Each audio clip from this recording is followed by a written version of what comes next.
Today is Friday, December the 6th, and I want to poke a hole in all the excitement that is supposedly going on with what happened with the stock market today and yesterday. But let's look at the ES first. We had our Globex high right at the open, right at 9:30, and we never came back to test it again. We pretty much went directly to the 1.5% Fibonacci, came down to the 382, up to the 1.5, down to the 382, sunk a little bit towards mid-afternoon, back up to the 1.5, and then fell off the rest of the day. So how am I going to blow a hole in the enthusiasm? Let's take a look at advancers and decliners. First of all, 3-to-1, advancers and decliners. Volume, not bad. So there was commitment to what we saw today. However, 3-to-1. The stock market breadth indicator means that it will likely go back to the zero place, the neutral zero. Last time we spent a few days at zero and above. The time before that we were rejected at zero. So let's watch the money moving into and out of the market. And then you should take a look at this, whatever he posts down here. It's always a nice technical insight into what else he sees in the market. But this is what I want to point out. And here's first of all, let's look at the VIX. Let's look at the SPX, since we're there and we're getting some noise from Motive Wave when I'm clicking the wrong things. Let's look at the SPX. First of all, we are still stuck between these two trend lines. This resulted in a wedge that we were below this wedge. Now we're above and in a mirror wedge, but we still haven't hit the high. The high it would have been today at 31.66, but we didn't hit it. But let's take a look at the weekly chart. And what did we do? We spent the whole week simply getting back to where we were last week. We gained one whole S&P point over the whole week.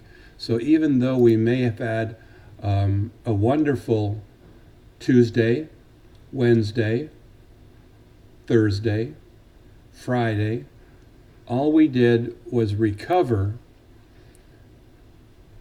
back to last week. I don't find that all that exciting. And it's all predicated on the news that China will relieve tariffs on two items. And guess what they are? Pork, because they have a tremendous swine disease in China and they don't have enough pork to feed their people. And number two, soybeans, a staple of their diet. And it doesn't mean they're going to buy American soybeans. It's easy to relieve a tariff on something when you're not going to buy it. They've got plenty of soybeans coming out of Brazil and other countries. There is no indication that they're going to buy any more in the United States, and farmers may have already put their soybeans into storage. They can take them out and sell them, but remember that they're replacing soybeans that were damaged in the spring with flooding, and they're just putting new soybeans in to storage again. So I'm not excited. However, following Apple would be exciting. And yes, of course, I am not happy that I got out of my short puts. I would have made it probably $500 or $600 and maybe even bought more this week. But now that I'm out, I am waiting for a break on the Fibonacci at 138.2 right here. The Fibonacci's have been removed for some reason. But we did this really nice pop-up today. Let's see where we are on a weekly basis. And there's our Fibonacci's right there. So we've exceeded the 138.2. We came down and started the week pretty badly, but just like the S&P, we finished strong. And this is really important. And the volume isn't all that great, but it's good. Let's take a look and see on Monday if we have a follow-through to this breakaway candle. and then we can start looking at selling some puts again. Caterpillar, I'm going to say something in depth about Home Depot. I'm going to tell you that right now. Caterpillar up $1.67, but an indecision doji right in the middle between the high and the low of the day on pathetic volume. Now let's talk about Home Depot. And to do that, I'm going to show you a pattern that I'd been looking at quite a while ago. And I had so many Fibonacci's, but when I looked at today's action, I saw this 100% in the corner. I cleared away all the other Fibonacci's and only want to look at this one. What's important about this one is that it's last September to December. While the market was starting to spin down and out of control, Caterpillar started spinning out of control long before the market did. So the top in September and the bottom in December, and then we had the whole market turn around because of excitement that maybe there was a deal in China. Let's look at the activity in Home Depot from that point on. This is a daily chart. This is the 200 simple moving average. We got support on the 200 one time, 2 times, 3 times, and then it's just happened again. But barely. We haven't broken over the 200 yet, so there's reason to be optimistic. Then I took a look at what's called the Stochastic Momentum Index, not developed by Anne-Marie Trades on Twitter, but using her numbers, 40, 12, 1 and 1, a period of 40 days and a period of 12 days, 12, 4, 1 and 1. Don't ask me what the 4, 1 and 1 is, or the 2, 12, 1 and 1, I've forgotten. But they are very good indicators of when price is going to break, when it's overbought above this 50 line, and when it's oversold below this minus 50 line.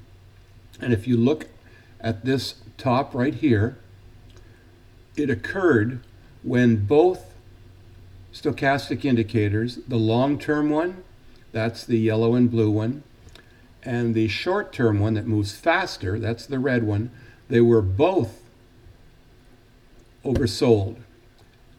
When we hit December, they both,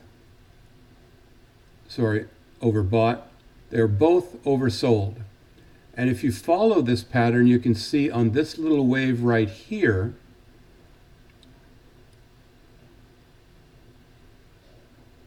overbought, oversold, overbought.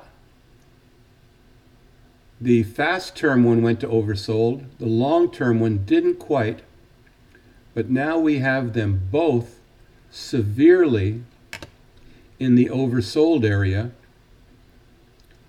And the fast one tried to make a break in here, but didn't succeed. And this is something else I pointed out on Twitter today. Look at the volume when we had this little break here of 3 days of Home Depot moving up. And we hit this 223. That's when I had my vertical calls doing quite nicely. And then along came Monday. Was that Monday?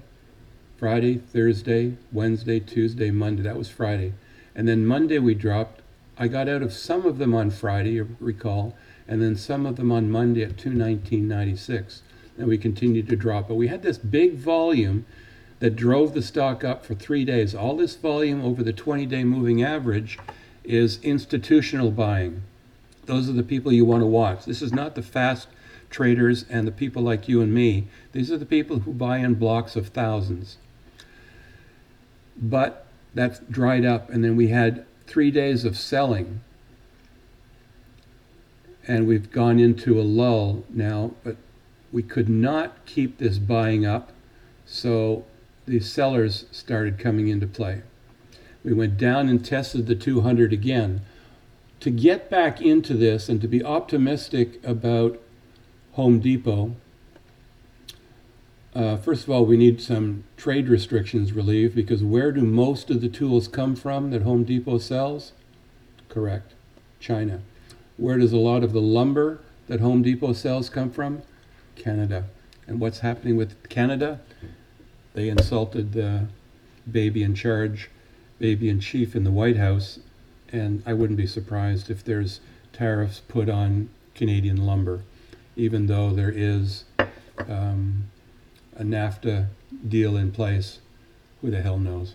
But I would not be getting into a long position on Home Depot until we see at least one day, if not 2 days, of successful movement up and the ability to break through this gap. Because there will certainly be some short-term sellers, not institutions, that's the fast traders, that's the day traders, that are going to be looking at selling at that gap. So let's take a look there at that time. AT&T did absolutely nothing today. WDC up. I'm not interested in that stock right now, but I am interested in looking at Whirlpool. And I'm looking at it for a particular reason. I believe buried in here, I didn't have enough chance to look at it, but is an inverse head and shoulders, because we definitely had this shoulder, this head, and this shoulder in here. Possibly that shoulder even went up to here. And if we draw a trend line across, whoops, we don't draw a trend line that way. We draw a trend line off the neckline. And here would be the neckline.